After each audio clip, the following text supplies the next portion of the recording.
another episode of a podcast. Your host, Stephen Maxted. And today we have Jared Sweity on here, CEO of Fitnatics. And me and Jared go back a little bit. We were just catching up for a minute before here. And we probably should just push record. But thanks so much for jumping on, Jared. I know that, we've talked before about some really cool things that you were doing. I'm sure you're doing similar things in terms of like the analytics that you do run with your programs.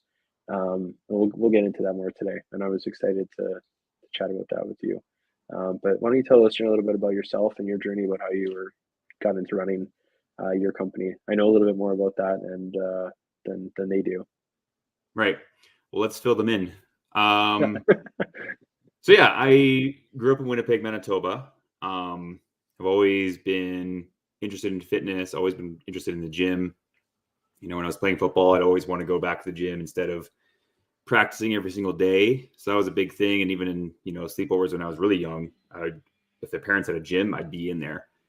So it's always been something that's, ingrained in me and stuff. And so it wasn't until probably around 2018 was when I got the head coach role at an Orange Theory Fitness in East St. Paul. And from there is where things really started to grow for, fitness stuff. You're working with all these different people. And then, fast forward maybe a few years later, and I was actually writing the templates for the company. They were putting out like a strength program for it. And then from there, that was remote work. And I'm like, hey, I really, really love remote work a lot. This just works for your schedule and for freedom and stuff like that. And you can just help more people. So then we started to take clients online and helping them more so with like their everyday life, sustainability, with nutrition, what their schedule will look like, and how to kind of help with that schedule audit for them. So yeah. And then today we are full-time online, and it's been a lot of fun. That's awesome. And so just to maybe like talk about that transition though. So you were working for Orange Theory, and then you are now on your own full-time doing this remotely for folks and coaching them on both like fitness and diet, or I don't know how you describe that. I don't want to use the wrong words or verbiage for you there. Don't use diet. Oh my God, it has diet in there. Sorry, I mean, no. I know cancel that. Totally kidding. Eating, is that better, or I don't know what we would use. What do you use? Yeah. Just like nutrition coaching and nutrition. Nutrition. Damn it. Yeah. It's all good. It's all good. Again, there's so many different things online. Again, by the way, if you do see somebody come on with a whiteboard in like a TikTok reel or Instagram reel, run. Because usually they have like a supplement backing the claim up. So anyways, that's just a commission for them. But anyways, yeah. So we call it like nutrition coaching, and that's more so what obviously people might know, or they might assume that that's the bigger piece of the puzzle. And it is, but it's just sort of more, how do we incorporate that into their life? And so instead of here, follow this, and maybe they'll come with a grocery list if they're lucky. It's more, what are you doing right now? And how do we enhance that? So, okay, what do you like to have for breakfast? And I've had people that say they like to have McDonald's McMuffin. And so there's things that are missing, but as opposed to taking stuff away and restricting, it's more, how do we enhance that to hit XYZ target for their goals? Right. Yeah. That's been a lot of fun. And you really get to know more doing it that way, what people struggle with, than if you were to be like, okay, just follow this regimen that's going to take you to XYZ the fastest. And that, as to your point before, when we were talking behind the scenes, it was sort of, like, what does a person need to do? If you want to get somewhere, the slower you kind of can get there, it's kind of more advantageous to get there. So we're not looking for the big, of course it helps to have the big flashy transformations. It's more, okay, how are you going to feel better? How are you going to be a better parent? How are you going to be a better partner? It's just all those things. So it's very, I guess you call it holistic. I could be the whole bro where it's like, here's your workout, bro. This is going to get you massive boulders, bro. But it doesn't fit with my personality at all. I've tried that before, and it just doesn't stick. It's like, oh, there he is again. So we work with a lot of, compassion, empathy, and, diving into what their life is like, pretty much. That's awesome. Yeah. I think that's definitely the better. That would be very approachable. I mean, well, we've talked about it a little bit before, Yep. too, and gone through a little bit of the motions there. And yeah, no, it definitely sticks better for me, but maybe it works for other people as far as that goes, because you still have to live a life outside of whatever the routine is. That's the tricky part. I know Yep. that there are, like some coaches, and hopefully we get other ones on here down the road. Because I don't know, just like anything, you're finding someone that kind of fits that niche that you can partner with to get like the right results and the success from that. But yeah, it's got to fit in the whole way through. Because if you have a traveling job, it might not be realistic for you to hit the weights every day because every hotel is not going to have the equipment that you need. Your Totally. routine is going to be kind of messed up. I talk with a lot of, like yourself, CEOs, business owners on here, and a lot of them do struggle with that routine. I remember just chatting with one guy on a recent episode, and he's traveling quite a bit. I don't even know how to recommend different things for him. We talked about that struggle. I used to do a sales job that was a lot of traveling when I was in agriculture, and it was both like daily travel and going out, and then out of town travel too, taking folks away to go entertain. And that was an unhealthy time. We were talking about recently there being like a blip in the Steve history of unhealthy, but there's another time Right. historically, just getting into the industry and not knowing how to balance that at all. I Right. learned very quickly that that's not sustainable, and within a couple month period, made the adjustments there. But initially, you kind of want to go out and entertain the folks. That was kind of part of the role at the time, but you can't really do that So that either, was your right? role? You would travel a lot I was in, for. Oh, yeah, when I was working in agriculture, and it was like marketing and sales rep, and you'd take folks on trips, usually in the winter after their season, farmers or folks that worked in the farming industry, and then it was like, yeah, oh, very cool. entertaining. Yeah, it Oh, was a cool. lot of cool events and stuff, but like with that, not a lot of sleep, usually staying up late having fun, Right. all the things that come along with that. And yeah, Yeah. it was a So tough thing to balance. for sure. And did you travel across Canada or is it international? Uh, Both, it was like, yeah, a little mix of Both. Canada and then going down to hot places, cheap Nice. golfing and that kind of stuff, right? But yeah, how do you balance that? Do you get up in the morning and just, squeeze in a run if it's nice enough out? That's what I ended up doing in most cases because that was easy. Pack Sure. a pair of runners, Yeah. get to go see the scenery outside the boardroom and the golf course. So Yeah. So a lot yeah. of things when people do, because we've got lots of people that travel for work now, things are opening up, post COVID and everything. So, how we work with that is with all of our clients, we do check-ins, so weekly check-ins, and Yeah. on those we can create like an audit for how the week is going to look, how the previous week Cool. went, and then how we can best prepare for the week to come. Oh And wow. so for your case, with Google and technology now, we can actually look up, okay, what hotel are you staying in, if and Yeah. then you just Google, so and so hotel, and then you just put in gym at the end, look up Google Right. Images, and you just copy that, put that right into their folder, and then come up with a workout depending on their equipment and time Holy variance. shit. Like same thing That's cool. applies for creating a program, but it's just different variables. Yeah. Times, I had one client who went to New York to speak for like this international company, and they're like, okay, I need a quick 15-minute, and it was funny because the way they described it was, can't get an actual gym workout in 15-minute, burner in the hotel room. And so, you can bring resistance bands with you, which have actually a similar amount of tension as opposed to weights. Like they're very, very comparable. Yeah. You're not going to hit strongman PRs with bands, but like it Right. still has constant tension that attaches to it. But regardless, those are really easy and compact to take with you. Travel roller, which we'll talk about here in a sec. If you need Yeah. to do a little bit of myofascial release and everything. But yeah, so we would just create a 15-minute burner, and it can be a couple different methods. You can have it where it's completely timed and then just put it on, set it and forget it, and just do the workout. Yeah, the biggest struggle of that, like if you can fit in 15 minutes, great. But beyond that, it's like the nutrition, the diet, because you're going to Yeah. go entertain people, going to golf courses, the food there may not be it. So the biggest thing that you can look at when you don't have the variables that you can control, is what are our minimums? So Right. to be satisfied with a minimum that you create, as long as you make it a conscious choice yourself, okay, I'm taking a mental break from this whole thing. Maybe it's a vacation that you need or something to relieve yourself of stress. So, okay, the minimum is I'm going to get 6,000 steps a day and that's it. Or, if you look at portion guides, okay, I'm going to look at getting, 4 to 6 palms of protein in a day. But the rest of it's like, I'm going to put that to the back burner until I'm back in my routine.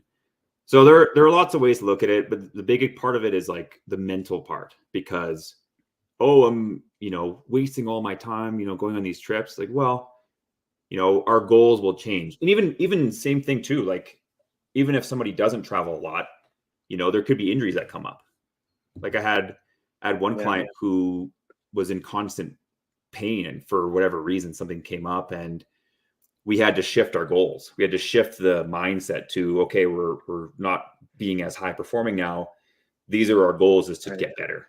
And then it's like, then you can look at it as a progressive standpoint, as opposed to, oh, I'm so far behind. It's like, well, let's reevaluate where we're at and then redefine the goals and go from there. But I guess first, if you're traveling lots, looking up the hotel room, if that is important to you. Whatever restaurant you're going to, you can pre-look at the menu. We like have strategies for like what to pick for that. And then coming up with like the minimums. Man, I totally could use that sweater right now, because I think the temperature. Anyone's in Calgary right now, watching this, how every season is every day. I think now we're in maybe like the late fall for weather, and I'm feeling it. So, but wasn't it funny? We have the same thing right here in the mornings. It's like the heat's on, and maybe it even stays on the whole day. Like today is a cool one out, but by the afternoons you may need like the air. It's such a balance right now here too. So totally, man. But I was just thinking about that. It's like, man, it's getting chilly, but that's what we would probably work with people. Is it's not only just diet, we'll call it. It's fine. Workout, weekly check-ins, but also like mindset coaching, along with a weekly schedule audit. We've gotten more into looking at like blood work analysis, whether we have the actual, backing for that, PhDs, whatever you require for that. It's more, let's see where they're at as far as the levels are. And then, we can refer you out to a naturopath or someone who can realistically help you with maybe hormonal balance and stuff like that. So getting more into that, I don't know if you have any more questions you want to hop into. What do you look at when you're getting like a blood test done or whatever? Like, what is it? What's the list of things that are looked at? It's a great question. First one is the CBC, and I believe what's that mean? America and Canada is relatively the same for this one. It's a total blood count is what it stands for, or complete blood count. Cool. That's the non-sexy one, in my opinion. I should have one of those. Is it really important? Totally. I mean, obviously you need to know like how much you have. Like, because it calculates different things as far as what diseases you might have, potential cancers that you may have. It's a non-sexy one. It's like you don't want to hear about that one. But it still is important. And we'll talk about like time frame of when it's recommended to get blood testing done, even time of day. And then there's the CMP, Complete Metabolic Panel. Now, I have to double check if that's in Canada, because I couldn't see it on most requisitions. Sometimes it's different per province for what the requisition, because you have to get a requisition first from a doctor, and then from there get blood work done. So, talking to your doctor and just saying those two things, most of them should know what that means, but some are pretty resistant as well, which I found. So you can get a second opinion and go to walk, and that's still okay. So anyways, the CMP, the Complete Metabolic Panel, that one should have your testosterone in there, your thyroid in there, your estrogen levels in there. I believe creatinine is in there as well, but we focused more so on like the estrogen and testosterone. You can even tell beforehand if you are low test. Like if you have more negative thoughts than usual, that's usually where the estrogen is a little higher or the testosterone is waning. Yeah, there was one person that was just, I had a client before, he was just not feeling himself, and he would tell his buddies, and his buddies felt the same way. And sure enough, he got tested, and he had low tests. So now he's getting that a little bit corrected, and he's feeling a world of difference, which is awesome. It's funny how that one thing can change. Usually it's about a 1% drop per year for testosterone levels, like as we age, because we don't grow up, right, as dudes. And similar to women too, I think that percentage may be a bit different, but that's to look at. If it does drop really drastically, then there might be something going on elsewhere. Maybe higher cortisol levels, maybe it's your thyroid's off. But usually it's like cortisol is a big factor for a lot of things. Stress, huge. Right. But yeah, for testing, I usually go every 6 months just to see where the levels are at. Cool. Again, doctors will probably look at you and be like, well, your last one was fine. It's like, well, I want to know that every 6 months that it's fine. And then if you are strictly trying to go for your testosterone, then you want to go before 9 a.m. because it'll wane throughout the day. And I've actually made that mistake where I went around 5:30 at night thinking like, oh, I'm just getting my blood work done. And it was low. So my naturopath, she was like, oh, why is that so low? I'm like, oh, maybe I should go in the morning. She's like, yes. So before 9 a.m. is when you want to get that tested. If you're going for like cholesterol stuff, then they usually recommend fasting for about 12 hours beforehand. Okay. So there's different things to look for, but going before 9 a.m. is usually good, depending when they open. So yeah, Cool. that's kind of like what I like to look at, and like kind of sets a tone for, oh, why am I not losing weight? Because we had one client before whose hormones were just, and so whatever amount of work they did, they were just adding more stress, because that's what workouts are, right? Stress that you're doing. Right. In light of it actually being a form of controlled stress, you're better able to handle more uncontrolled stress outside of it, but it is still stress. Who's that? That's my buddy. That's Sully. I was just trying to get him off screen. Usually I don't bring him in here with me, but yeah, it's the dog. He's a big guy. There's my ADHD. Yeah. Yeah. No. I was like discreetly. I'm just like, oh, maybe you won't be seeing. Hey, bud. Actually, had a cool thing. Yeah, pretty much. Yeah, he's my buddy. We had a cool thing actually happen this weekend, dog related. ADD to the extreme here, but we're at the cabin and there's been like a wolf sighting. Someone unfortunately nearby the cabin has left out like some food scraps and stuff. It's not a good reason why they're seeing wildlife out there, but we were walking on 2 days ago.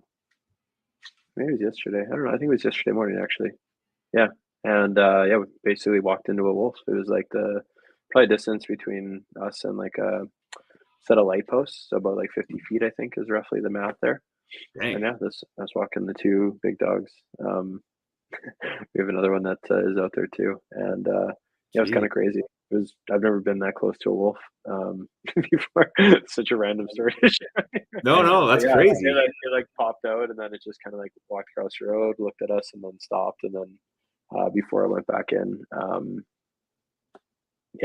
bush just kind of paused for a minute, and the dogs were like, one of them kind of lost it. Sully was more chill. He was just like, right. Huh. He was like, what is it? The energy down. Oh wow. Yeah, but these dogs are big. Like Sully's probably 90 pounds, and the other dog that we have is like 150. The wolf would have been in between that and size wise. Yeah. I bet she was like a 100-pound animal, maybe 110, based off what the dogs are and stuff. But just like a lot bigger stature. You see it move differently. Because at first I was like, oh, is that a coyote? Naturally, you just see more of those over the years, right? And you're like, oh, giant gray thing popped out of bush. Or, at first I'm kind of like, oh, is it someone's husky? But just the way it moved, I was like, nope, that is definitely neither of those animal. Things. Just like so quickly, I was like, that's a wolf. That was crazy. Wow. Because I'm wondering too if they go through the similar cycle that bears go through now, because their bears are now like fattening up for hibernation. Oh, probably. So I'm wondering if they're doing the same to prepare for like the temperature drop. But like there was a recent incident with a grizzly bear here, in Banff actually. Yes, we talked about it on the weekend. Yeah, not good. And that's rare, like especially with two people. I think their dog or their kid or their dog.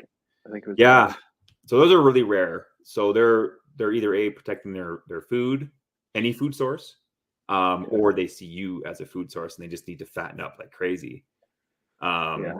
So if there's anything like that, like, thank goodness, it wasn't an aggressive one just looking to protect food or something, but you lived to tell the tale, man. That's good. Yeah, That's it was kind of cool. Yeah, unless you're hunting them, I don't think that you normally get that close probably not. at all. I don't think so. But like I said, I think it's because someone was feeding them, so it wasn't like a full 100% natural thing. I think it's kind of a little bit reliant on that now. But yeah, it was a very neat thing to have happen I saw as I was out getting my steps in. On the way to the gym a few days ago or weeks ago. Yeah, I've been seeing a few like moose. That's the plural term for them. Yeah, mooses. No, I think mooses. But yeah, just walking across like even a construction site, I'm like, what the heck? But there's a foresty area and stuff like that down the road. So to be in Canada. Yeah, no kidding. We're being so on brand. Yeah. Oh yeah, I saw a wolf. Oh yeah, you saw a moose. Cool. Where's the beaver? Yeah, exactly. No kidding. Yeah. Anyway, so that's Sully. He's usually just chilling here. Nice. But that's really cool about the blood thing. I have this like itch now. I even wrote it down just real quick here. Just be like, I think that's something I should go and check out to see, just to know. Because I was saying going through like losing some. I mean, weight or just kind of getting back to more routine. I feel a lot better even just doing that. For sure. Now. One thing I do want to note as well, just as far as like correcting a potential issue, and this is done hopefully with a professional, is sometimes a month is not enough time to correct it. I know we were talking before about results being and whatever. Totally. Same thing applies with this. So let's say you have a hormone that's off, it won't take a month, it could take up to 3 months or even 6 months. That's why it's important to see where things are improving and whatever else. And if you are taking a ton of supplements, you could have more liver enzymes show up. And so it's just more of it reacting and having to dilute it through your liver. So that'll pop up more if you're taking a bunch of supplements. Because when I was preparing for my first bodybuilding show, I wasn't taking steroids. I did that whole thing natural, but still taking a lot of supplements on top of it. And then they're like, taking lots of supplements? Yes. Okay, we'll test it afterwards to see where things are at. And then it just kind of leveled out and stuff. There was no real like crazy caution and stuff. And that'd be fun to have like an actual doctor yourself that, is active, works out, right? I'm not saying that there's a lot that don't, but it's just kind of, if you have those goals, it's kind of fun to have them tell you about what to look for. Yeah. Yeah. In that space too. No, it makes sense. I mean, not everyone in the doctor side of things does probably follow the same health plan, as like what you suggest some folks do, right? To look after their health. Right. Because a lot of it's more reactive. How can we fix the problem, not be proactive, like what you're ultimately looking to do with folks and have that plan ahead of time, right? Yes. Preventative. Exactly. Yeah. I'm trying to look up a requisition here. I know it's sort of like a subcategory of what we are interested in, but that's okay. That's good. Yeah, I think it might depend on which province it is too. Yeah, it says get form. But yeah, there is like a whole area that you can see.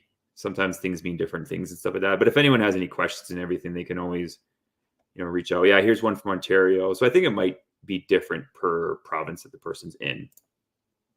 Very neat. And it's saying bring it up. But I had one doctor that I was like, I want, this, and this checked off. And he only checked off, I think it was that testosterone only. But then I looked at that. I'm like, okay, well, I'm not going to go back there. So then I went to another walk-in clinic because I have a family doctor myself. And they were super cool about just checking off all the boxes that I wanted. I think it was maybe like 3 blood vials that they took. Yeah. 3 or 4. They could actually take up to like 50, I think one of them said, like during a blood test. But anyways, yeah, the more things you have checked off, the more time you'll spend with them and whatever else to get blood work in. But it's a piece of the puzzle. Like you have to look at it individually. Like somebody might feel amazing, somebody might feel fantastic, but they go in for blood work and then that might show that they're off a little bit. So looking at it just as the requisition and the results from it, I guess your lab results, they can be 2 separate things. So, I mean, if one thing thinks that's one, but you feel a certain way or vice versa, then, those are the things you want to look for, not that you're just a number. Here's your number. Go on number 23 or whatever, right? Yeah. So important distinction, I'd say. No, it definitely is. So then if you're looking at that as far as like the holistic approach, so we have nutrition and kind of blood work mentioned. I know the group that you manage as a whole on the Mhm. Facebook side of things, and all the folks that you do coaching with, you cover like the fitness plan as well. What is the rest of the breadth of what you do look like? For the Facebook group, or as like we're working Like with? just working with folks. What does that Yeah, look like maybe first, and then touching the Facebook? sure. Yeah, so what we do is, well, we have an app where we can customize workouts for them. Oh Um, yes.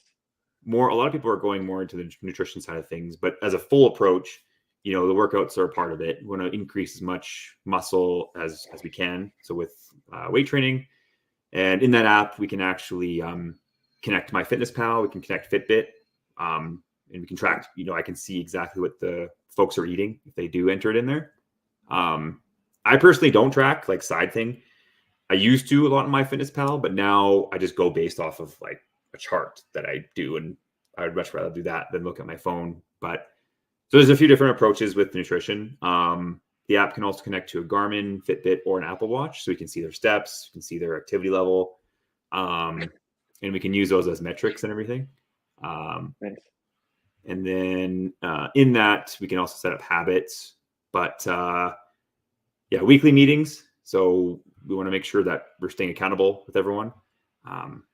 And so we meet up every week and then go over, how the week went with a full checklist of, how the week did go. Not only like, are you following it? Did you complete everything? It's like, how did you sleep? How's your energy levels? How's your stress? Those sorts of things are more important than just like the surface level stuff, I find. And then Absolutely. nutrition is the most fun part, because we can actually like, pull the numbers from what they're doing and put it into the software. It's called Eat This Much. And Yeah. then from there, you can actually see the proportion of, percentage, how many calories they're having. We do like to teach people how to set up their own macros, so they can take this with them for life. It's kind of a backwards thing for investors. It's like, you don't need me anymore after, 6 months or something like that. No, keep them forever. No, it's like, if I'm a good coach, the definition of me being a good coach is somebody who can take that on their own without me, as opposed to us being in that 3 to 6 month period together. So that's what we try and strive Awesome. for. And then the blood work thing, that's kind of a maybe more of like a premium thing that we like to do, but it is an important element. And then, yeah, in our weekly check-in calls, we want to do that scheduled audit, see what their week's going to look like and prepare for it. And then mindset coaching on top of that. Great. Even if you're feeling this way, it's how do you get back on track if you've fallen off and all that? Because it happens. Awesome. Everything. No, for sure. Yeah. Yeah. Something happens, or let's say you go on. I know like something for me that has like changed the routine sometimes is you go away for a trip, whether it be work or personal, and then you come back. And sometimes it's easy to go back, like you're looking forward to that routine or that training that you were doing. Mhm.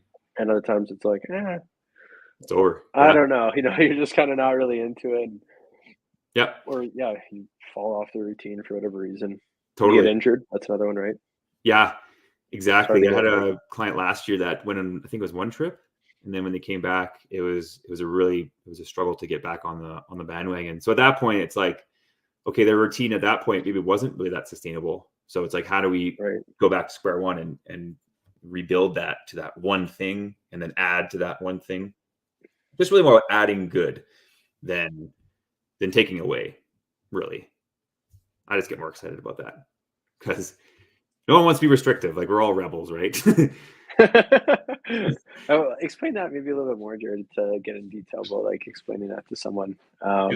Like about like you'd be adding in, I think it was maybe a little bit around like the breakfast reference we were talking about before jumping on here. But Yeah. if someone has a routine of doing one thing, you might be like, like you can still have that thing, but don't eat the bun or whatever, in Right. terms of that might be an extreme one. We're referencing someone mentioning to you about how they love going to Breakfast McDonald's and McDonald's getting a sandwich. breakfast sandwich. Yeah. Yeah. So I mean, Yes. maybe that's extreme. It's going to be tough to not eat the bun, but I would see Yeah. that as probably one of the things that would be less healthy on there. Eggs probably okay, but For sure. Anyways, but that was probably what you're meaning though by adding in more of the choice of being like healthy, but still going to the same place. What would you pick as like the best option in that scenario for you, right? If somebody wanted to still have like some fast food or some food that they enjoy for maybe, yeah. So yeah, the more you restrict, the more you tend to lead to failure. I mean, I know that sounds harsh, but like, yeah, I think incorporating things that you're already doing into where you could have it is important, and just adding in, because the average North American diet will have, I think, about 15% protein, whereas for the most part there's no real percentage that you need that works for everyone, but increasing the amount of protein somehow, it's like, okay, how do we increase the amount of protein in a day? Well, if you add more egg whites to your smoothie, if you have that for breakfast as well, that'll help improve your protein amount. And it's very goal dependent as well, because most people look for that sustainability, but we do have people that want to do a photo shoot. So at that point, then it becomes, okay, well, we need to look at all the variables more so, but that's kind of a bit more extreme. The average person, they go to McDonald's every day because it's convenient. Then it's like give and take. You have this, all right. Okay, what about our snack later on? What about our dinner later on? How can we add in more that's going to help you reach your goals, as opposed to taking that all away? Like some people, maybe yourself, some people do really well with, okay, give me a freaking routine, give me a freaking like nutrition plan with a grocery list, and I'll just go and follow it, whatever you put out there. But there's so many variables. People have kids, pets to take care of. Yeah, things happen.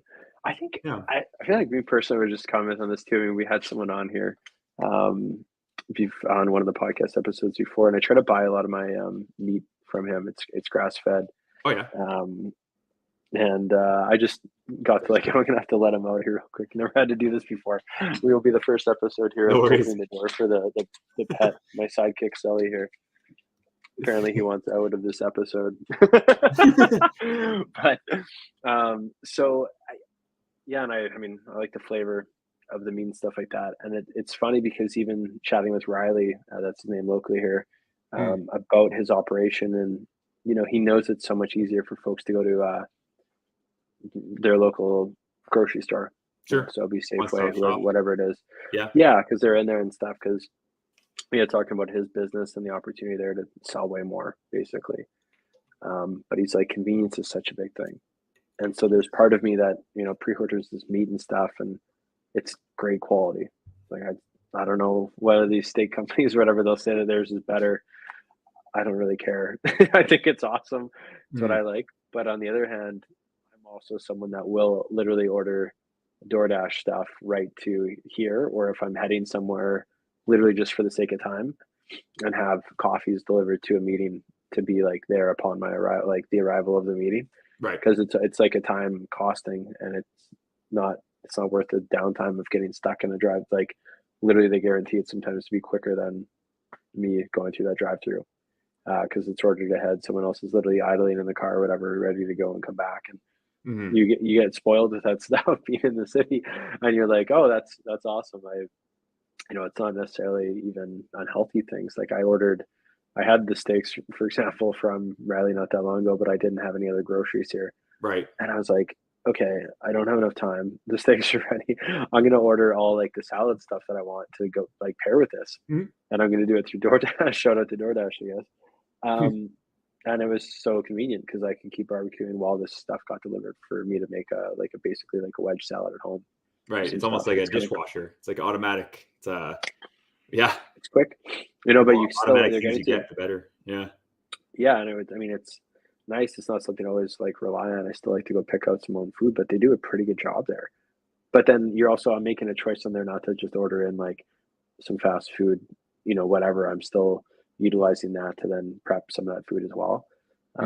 But it is definitely a convenience thing, right? You're making that option. What's more marketed in front of you on that end? Because there's lots of, this is most popular right now. Order, this Thai or whatever restaurant it is, in the neighborhood that's they're pushing the ad out for it. For sure. Stuff looks good, but it doesn't feel as good afterwards, in my opinion. Well, it's a good point. you bring up with, because some people loathe going to the grocery store, and maybe it's something from COVID, or it's just they don't want to go out. Yeah. So I mean, there's the curbside pickup you can do, but on top of that, we usually try and look up like a meal prep company, see how it would mutually benefit either us or the people in the general area. Like here, there's Nutrimeals that pretty much covers all across Alberta, and then in Manitoba, that's where most of our clients are. There's why am I forgetting his name there? 204 Meal Prep, and I think Prairie Box. Anyway, it's owned by my friend Anthony. And so anyways, there's a few partnerships that we have with them. And so if people need to, and they just deliver it right to their door, and things are already packed, and then we can even map it out on Eat This Much. Like, okay, having this meal, like, okay, what is your most troubled time of the day? Typically, it's like, okay, well, my dinners, I'm always in a rush, get the kids fed, or get the kids to eat, their own thing, but I want to have my own thing. Then it's like, it might be good for us to order this meal prep delivered right to your door. Here's a 10% off, whatever. Sometimes if companies do that, and then their dinners are taken care of, and they don't have to worry about, will it fit into the macros? Will it fit into how much I'm supposed to eat? It's just there. Usually on average for those meal prep companies, it's like 350 to maybe like 500 calories per meal. And then so some people who are, bigger in stature just require more food. You double up on that. And then so they'd have like 2 meals from the meal prep company instead of just the one.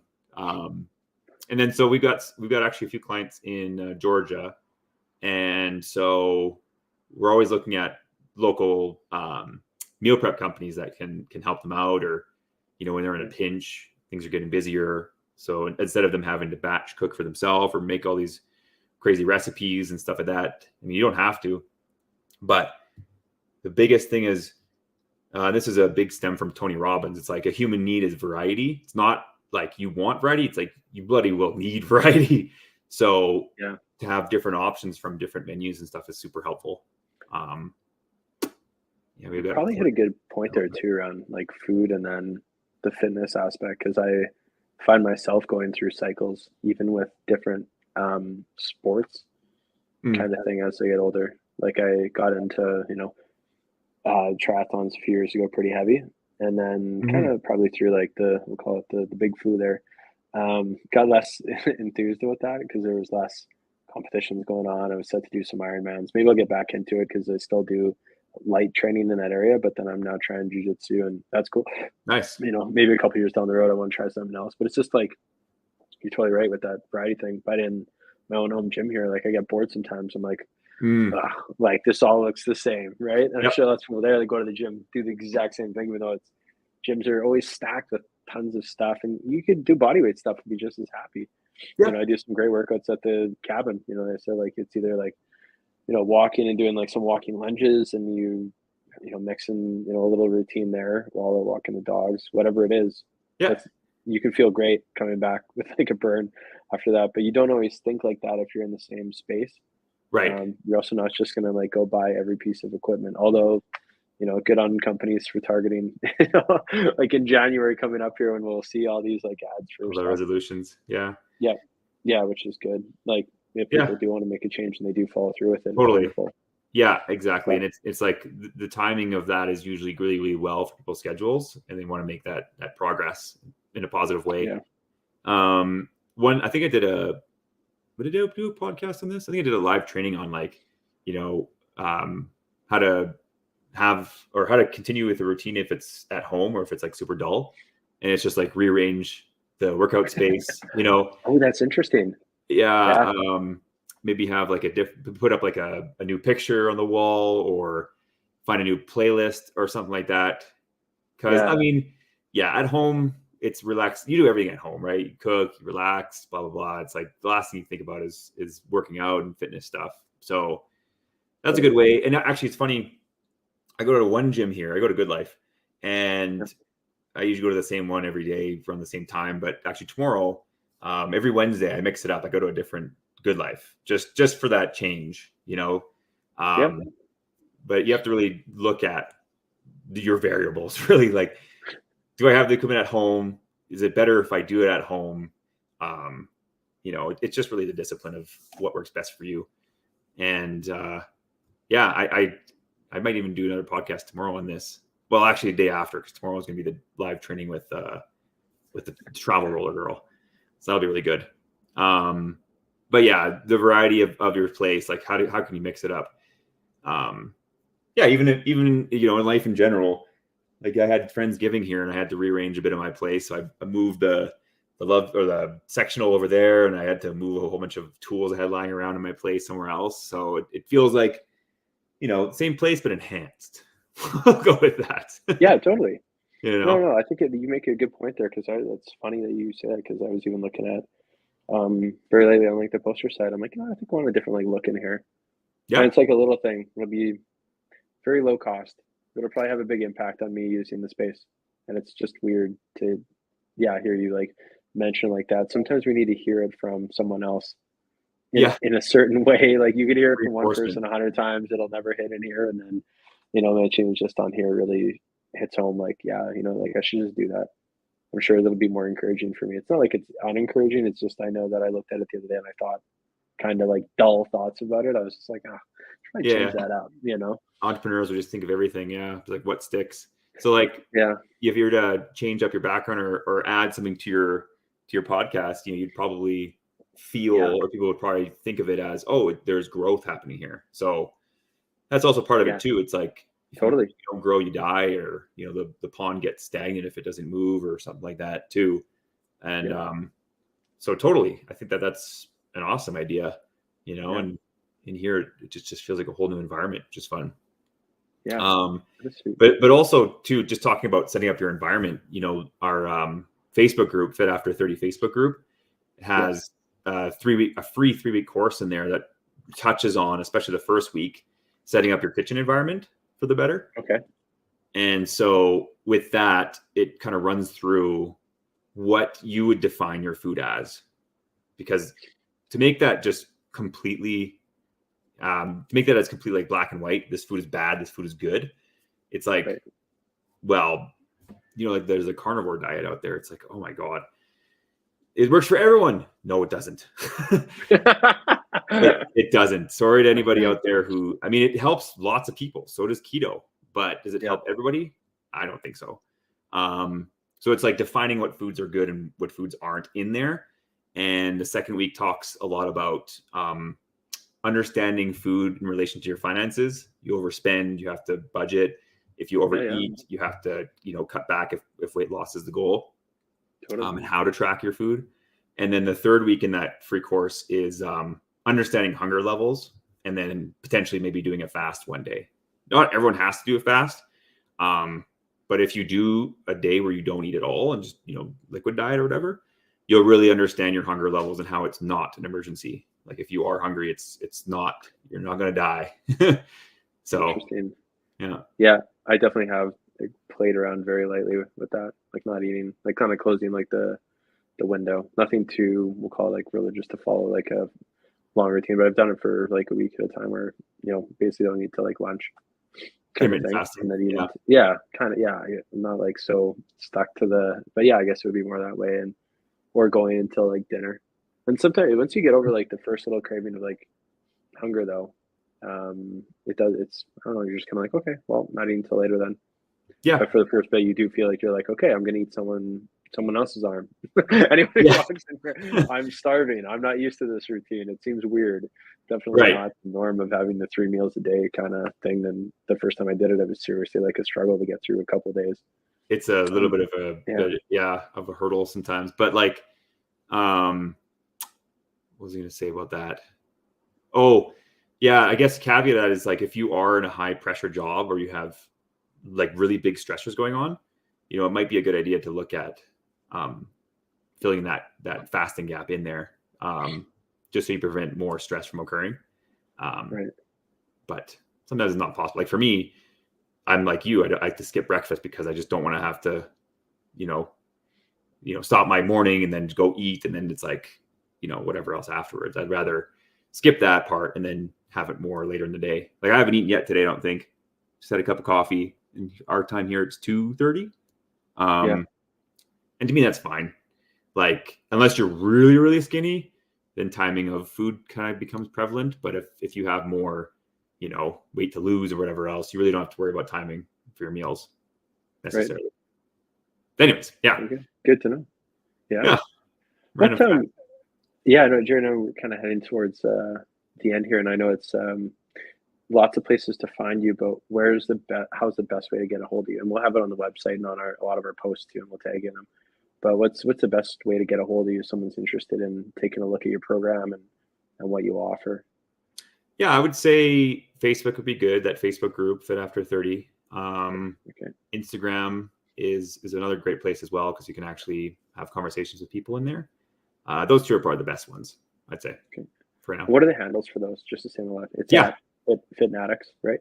Yeah, with 2 T's, FITT, Fitnatics. Yeah, and then in the Facebook group, it's Fit with 2 T's After 30, all one word. Okay. Yeah, awesome. Great. We're actually doing a travel roller training. So the owner of the travel roller, if anyone's heard of them, we're doing a live training tomorrow at 5 p.m. Mountain Standard Time. So that'll be a really exciting show. Looking forward to that. Awesome. Fun. That's local in Calgary for you guys, right? Yeah, so it'd be 6 p.m. Central Time, 5 p.m. Mountain Standard Time, 4 p.m. Awesome. Pacific. Yeah. Oh man, time zones are like my kryptonite. I am not fluent in those enough. I swap them up all the time. Even just scheduling stuff like this, I'm like, okay, this time. How to coordinate it? Oh, yeah. When you work people all around, you have to kind of like understand where time zones are, I guess, for our business. Yeah. But that makes it fun. Right? Yeah, makes it exciting. Absolutely. That's good. Well, this has been great to have you on here, Jared. I'm excited to actually chat more. Yeah. After this, so thanks so much for making time in the day to hop on, and it's been fun. The best of luck in the journey, and we'll make sure to include some of those we didn't dive into, and that's okay. We won't put it on here, but if there's I think there's a couple codes we'll put afterwards on our site available for folks or the listener if they've gone this far into the episode to take advantage of some of that stuff that you have to offer to your group there. I think that's awesome. We'd love to help get that out to our listeners too. So thanks again for being on today with us. Yeah, man. Thanks so much for having me. Stay in touch. Yeah, we will. Appreciate you, Steve. Awesome. Thanks so much, Jared.